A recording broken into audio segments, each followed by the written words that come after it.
ભાવનગરમાં વિકાસના કામના કારણે લોકોને હાલાકી પડી રહી છે।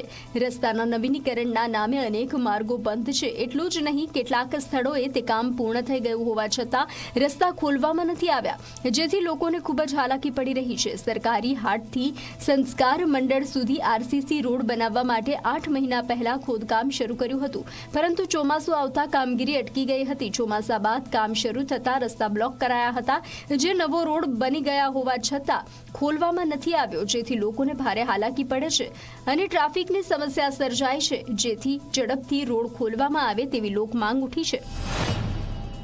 અને ઈ રોડ તો એટલો બધો સારો હતો, ભાવનગરના લોકો જ્યારે તોડ્યો ત્યારે ક્યારે પણ દુખી નથી થયા, એટલા દુખી બધા લોકો થયા હતા કે એટલો બધો સારો રોડ।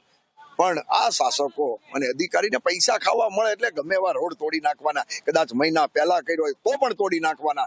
અને આ રોડ એક વર્ષ સુધી ડાયવર્ઝન આપવામાં આવે, બંધ રાખવામાં આવે। આ રોડ ઓલરેડી કમ્પ્લીટ થઈ ચૂક્યો છે, પરંતુ આતાભાઈ ચોક ઉપર આપણે ક્યોરિંગ પીરિયડ આપણે રાખવાનો હોય, જે રોડને પાકવા દેવામાં ગુજરાતીમાં કહીએ તો એના માટે થઈને અમે આ રોડ બંધ રાખ્યો છે। બાકીની જગ્યાઓ ઉપર જ્યાં પણ માટીના ટીંબા છે અથવા જે કઈ વસ્તુઓ છે એને તાત્કાલિક ધોરણે દૂર કરાવવું છે।